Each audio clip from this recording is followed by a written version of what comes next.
शील प्रभुपाद की जय, गुरु गौरांग की जय। अभी हम श्रीमद् भागवतम पहला स्कंद 5वां अध्याय प्रारंभ करेंगे। इस अध्याय का शीर्षक है नारद द्वारा व्यास देव को श्रीमद् भागवत के विषय में आदेश। श्लोक क्रमांक पहला। सूतवाच अथ तं सुखमासीन उपासीनं बृहच्छ्रवा देवर्षि प्राह विप्रषि वीणापाणि स्मयन्निव। अनुवाद। सूत गोस्वामी ने कहा, इस तरह देवऋषि नारद सुखपूर्वक बैठ गए और मानो मुस्कुराते हुए ब्रह्म ऋषि व्यासदेव को संबोधित किया।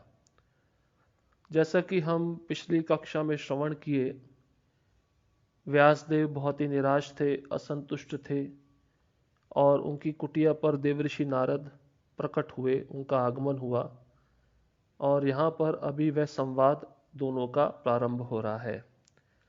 तो इस प्रथम श्लोक में सूत गोस्वामी शौनक आदि ऋषियों को कहते हैं कि नारद जी जैसे ही आए वह सुखपूर्वक बैठ गए और मुस्कुराते हुए उन्होंने व्यासदेव को कहना प्रारंभ किया।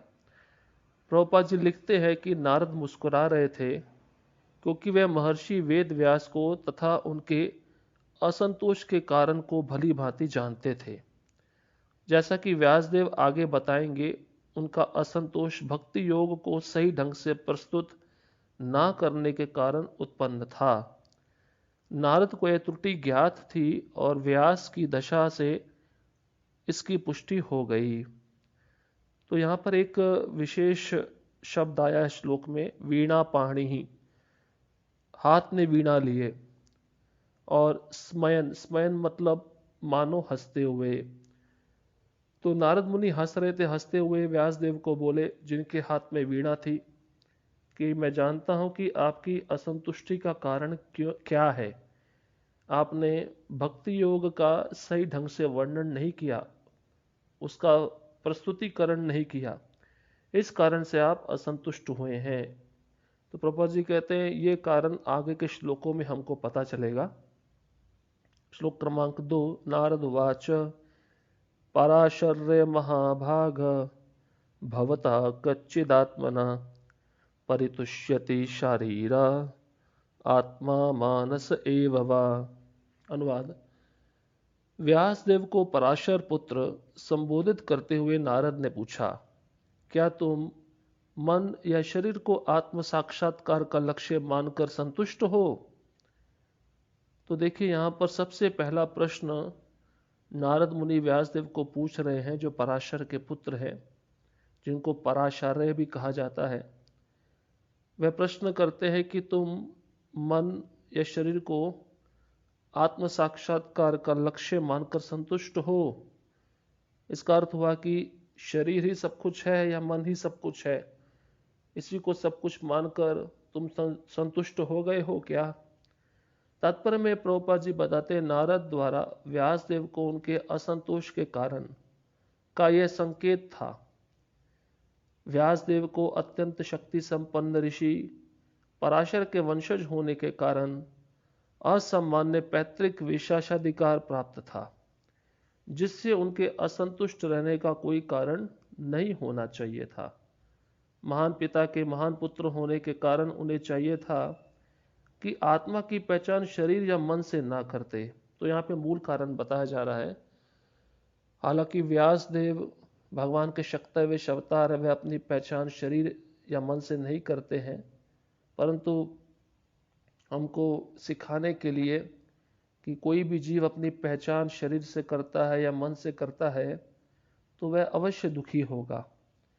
और उनके पिता तो पराशर मुनि हैं, बहुत ही महान ऋषि हैं, और उनके पुत्र हुए व्यासदेव, तो उनको निराश नहीं होना चाहिए।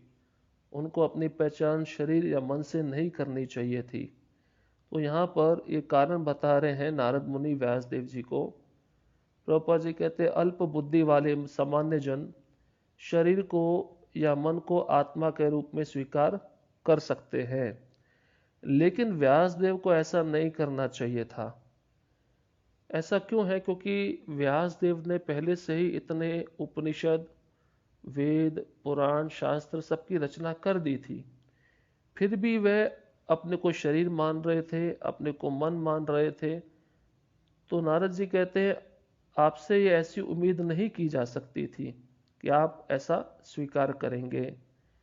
स्वभावतः कोई तब तक प्रसन्न नहीं रह सकता जब तक सचमुच वह आत्म साक्षात्कार को प्राप्त ना हो जो भौतिक शरीर तथा मन से परे है।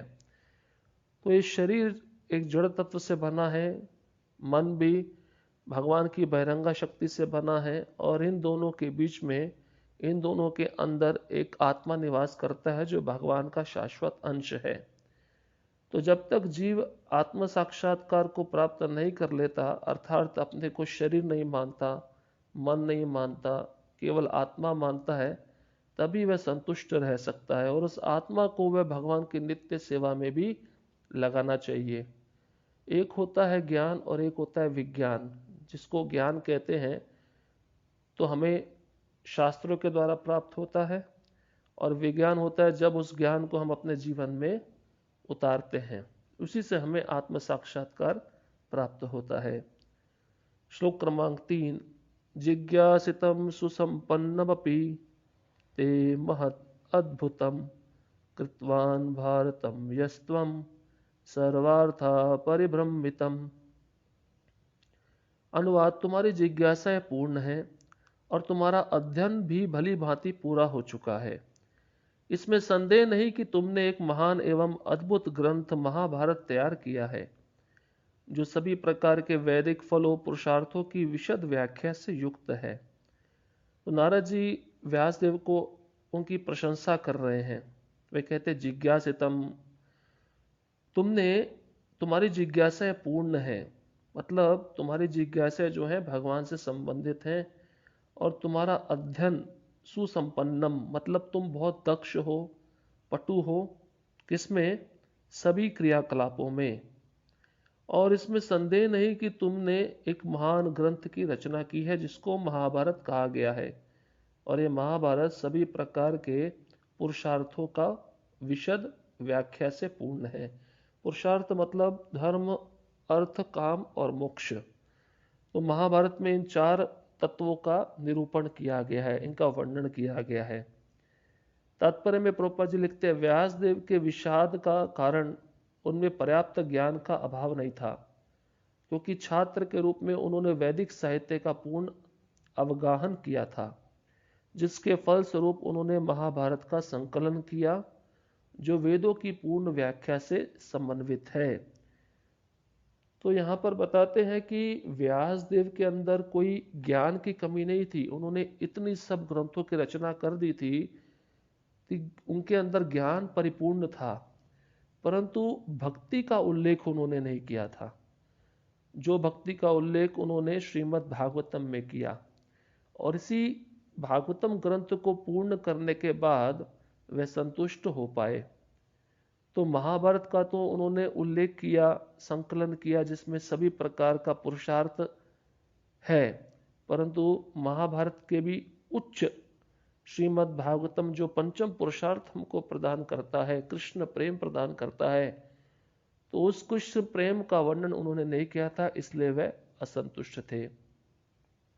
श्लोक क्रमांक 4। जिज्ञासितम अधीतम च ब्रह्म यत् सनातनम तथापि शोचस्त्यात्मानम अकृतार्थ इव प्रभु। अनुवाद: तुमने निराकार ब्रह्म विषयक एवं उससे प्राप्त होने वाले ज्ञान को भली भांति लिपिबद्ध किया है, तो इतना सब होते हुए हे मेरे प्रभु, अपने को व्यर्थ समझकर हताश होने की क्या बात है? तो यहाँ पर नारद मुनि एक और कारण बता रहे हैं व्यास देव जी के निराश होने का, कि तुमने निराकार ब्रह्म का भी वर्णन किया है।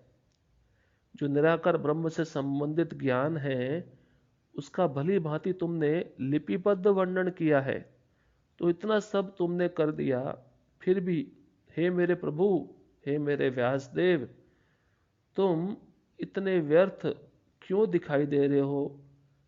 तुम्हारे हताश होने की क्या बात है? तात्पर्य में प्रभुपाद जी कहते हैं, वेदांत सूत्र या ब्रह्म सूत्र का संकलन श्री व्यासदेव ने किया है, और उसमें निर्गुण ब्रह्म की पूर्ण चर्चा की गई है और यह विश्व की सर्वाधिक सम्मानित दार्शनिक व्याख्या मानी जाती है। इसमें विषय को समेटा गया है और इसकी प्रतिपादन शैली पांडित्यपूर्ण है। तो देखिए, ये जो वेदांत सूत्र है इसको ब्रह्म सूत्र भी कहा जाता है। ये व्यास देव जी ने लिखा है, पर इसको समझना बहुत कठिन है, क्योंकि प्रभुपाद जी यहाँ पे बताते हैं इसकी जो शैली है लिखने की वो पांडित्यपूर्ण है। जो बहुत ही बुद्धिमान व्यक्ति है वो इसको समझ सकता है। सूत्र का अर्थ होता है कोटेशंस। एक एक सूत्र दिया है उस पे ही आत्म साक्षात्कार के सारे तत्व निर्भर है। उनका अर्थ एक प्रकार से बहुत ही कठिन है समझना, परंतु उसी वेदांत सूत्र का जो भाष्य है वो श्रीमद् भागवतम है, जो बहुत ही सरल ढंग से व्यासदेव जी लिखे और परंपरा में प्रभुपाद जी ने हमको प्रदान किया है। श्लोक क्रमांक 5। व्यासुवाच अस्तवेयव मे सर्वमिदं तवोक्तम् तथापि नात्म परितुष्यते मे तन्मूलमव्यक्तम् अगाधबोधम् पृच्छामहे त्वात्मभवात्मभूतम्। अनुवाद। श्री व्यासदेव ने कहा, आपने मेरे विषय में जो कुछ कहा वह सब सही है। इन सब के बावजूद मैं संतुष्ट नहीं हूं, अतः मैं आपसे अपने असंतोष के मूल कारण के विषय में पूछ रहा हूं, क्योंकि आप स्वयं भू बिना भौतिक माता पिता के उत्पन्न ब्रह्मा की संतान होने के कारण अगाध ज्ञान से युक्त व्यक्ति हैं। तो यहाँ पर व्यासदेव जी अभी अपना उत्तर दे रहे हैं। नारद मुनि को कहते हैं कि आपने मेरे विषय में जो कुछ कहा है सब बिल्कुल सही है। इन सब वेदों की रचना करने के बावजूद मैं संतुष्ट नहीं हूं, और आपने जबकि मेरे असंतोष होने के मूल कारण के विषय में पूछा है, क्योंकि आप ये सब कुछ कैसे जानते हैं, क्योंकि आप बिना भौतिक माता पिता के उत्पन्न ब्रह्मा की संतान हैं और आपके अंदर अगाध ज्ञान है। देखिए, नारद मुनि किसी माता से जन्म नहीं लिए, ब्रह्मा जी के पुत्र हैं। ब्रह्मा जी में भी इतनी शक्ति है कि वह बिना स्त्री का संग किए पुत्रों को, संतानों को जन्म दे सकते हैं। जैसे उन्होंने बहुत सारे ऋषियों को जन्म दिया है मानसिक रूप से और बिना किसी के मदद के। जैसे कि इस भौतिक संसार में देखा जाता है, संतान को उत्पन्न करना हो तो स्त्री पुरुष को पास में या संग में आना पड़ता है, परंतु ब्रह्मा जी के लिए संभव नहीं, क्योंकि ब्रह्मा जी में भी वही शक्ति है जो भगवान में है। तात्पर्य में प्रभुपाद जी लिखते हैं, भौतिक जगत में प्रत्येक व्यक्ति शरीर या मन की पहचान आत्मा के साथ करता है। इस तरह इस भौतिक जगत का सारा ज्ञान या तो शरीर से या मन से संबंधित होता है, और यही समस्त विषादों का मूल कारण है। देखिए, सबसे बड़े दुख का कारण क्या है, प्रभुपाद जी यहाँ बता रहे हैं कि प्रत्येक व्यक्ति अपने को शरीर मानता है और अपनी पहचान मन से करता है, और सारा ज्ञान उसका इस संसार में सीमित रहता है, इस भौतिक जगत से संबंधित रहता है, और शरीर नहीं तो मन से संबंधित होता है। तो कभी भी वह जिज्ञासा नहीं करता है दिव्य उपदेश को प्राप्त करने के लिए, इसलिए वह हमेशा दुखों में पड़ा रहता है। इसका सदा ही पता नहीं चल पाता, भले ही कोई भौतिकतावादी ज्ञान का कितना ही बड़ा पंडित क्यों ना हो। अतः ऐसे विषादों के मूल कारण के निराकरण के लिए नारद जैसे पुरुष के पास पहुंचना अच्छा रहता है। नारद के पास क्यों जाया जाए, इसकी व्याख्या आगे के श्लोक में हुई है। तो अगर हमें आध्यात्मिक विषय जानना है तो हमें गुरु के पास जाना पड़ेगा, जो नारद के प्रतिनिधि होंगे। जैसा कि हम भौतिक ज्ञान भी ग्रहण करने के लिए स्कूल जाते हैं, कॉलेज जाते हैं, उसी प्रकार से आध्यात्मिक ज्ञान भी हमें ग्रहण करना है तो गुरु की आवश्यकता है। जब भौतिक ज्ञान ग्रहण करने के लिए स्कूल में शिक्षक की आवश्यकता होती है, तो आप सोचिए जो आध्यात्मिक ज्ञान है, भगवान से संबंधित है, उसको ग्रहण करने के लिए तो हमें गुरु के पास अवश्य ही जाना पड़ेगा। श्लोक क्रमांक 6। स वै भवान वेद समस्त गुह्य मुपासितो यत्पुरुषः पुराण परावरेशो मनसैव विश्वम सृजत यवत्यत्ति गुणैर संघा। अनुवाद: हे प्रभु, जो कुछ भी गोपनीय है वह आपको ज्ञात है, क्योंकि आप भौतिक जगत के सृष्टा तथा संहारक एवं आध्यात्मिक जगत के पालक आदि भगवान की पूजा करते हैं, जो भौतिक प्रकृति के 3 गुणों से परे है। अभी कारण बता रहे व्यासदेव जी नारद मुनि को कि जो भी गोपनीय है सब आपको पता है, क्योंकि इसके पीछे क्या कारण है। भौतिक जगत के सृष्टा तथा संहारक एवं आध्यात्मिक जगत के पालक, भौतिक जगत हो या आध्यात्मिक जगत हो, उन सब का पालन करने वाले भगवान है। आप उनकी पूजा करते हैं, आप उनकी भक्ति करते हैं और आप उनकी सेवा करते हैं, जो भौतिक प्रकृति के 3 गुणों से परे हैं। इसलिए आपको सब कुछ पता है। तात्पर्य में प्रभुपाद जी बताते हैं, जो व्यक्ति भगवान की सेवा में 100% लगा रहता है वह समस्त ज्ञान का प्रतीक होता है। ऐसा व्यक्ति जो भक्ति में सेवा में तो पूर्ण रहता ही है, वह भगवान के गुणों से भी पूर्ण हो जाता है। इस तरह अष्ट सिद्धियां उसके समक्ष नगण्य पड़ जाती हैं। नारद जैसे भक्त अपनी आध्यात्मिक सिद्धि से विलक्षण कार्य कर सकते हैं, जिसे प्राप्त करने के लिए प्रत्येक व्यक्ति प्रयास कर रहा है। तो यहाँ पर बताते हैं, जो जीव भगवान की सेवा में 100% मतलब 100% लगा है, उनका शरणागत है, तो उसको समस्त ज्ञान प्राप्त हो जाता है, उससे कुछ छिपा नहीं रहता है और उसको सभी सिद्धियां भी प्राप्त हो जाती हैं। और इन सब सिद्धियों को वह भक्त एक तुच्छ समझता है, नगण्य समझता है, और जिसके पास ये सिद्धि होती है तो वह सिद्धि का उपयोग भगवान की सेवा में ही करता है। तो नारद जैसे जो भक्त है उनको आध्यात्मिक सिद्धि प्राप्त होती है और उस सिद्धि के द्वारा वह विलक्षण कार्य करते हैं, जैसे कहीं पे भी विचरण कर सकते हैं, कहीं पे भी जा सकते हैं, उनको किसी की आज्ञा लेने की आवश्यकता नहीं है और वह कहीं पे भी जाकर किसी को प्रचार कर सकते हैं। श्लोक क्रमांक 7। त्वं पर्यटन्नर्क इव त्रिलोकी मंतश्चरो वायुरिवात्म साक्षी परावरे ब्रह्मणि धर्मतो व्रते स्नातस्य मे न्यूनमलम विचक्ष्व। अनुवाद: आप सूर्य के समान तीनों लोकों में विचरण कर सकते हैं और वायु के समान प्रत्येक व्यक्ति के अंदर प्रवेश कर सकते हैं, इसलिए आप सर्वव्यापी परमात्मा के तुल्य हैं। अतः आपसे प्रार्थना है कि नियमों तथा व्रतों का पालन करते हुए दिव्यता में लीन रहने पर भी मुझ में जो कमी हो उसे खोज निकालें।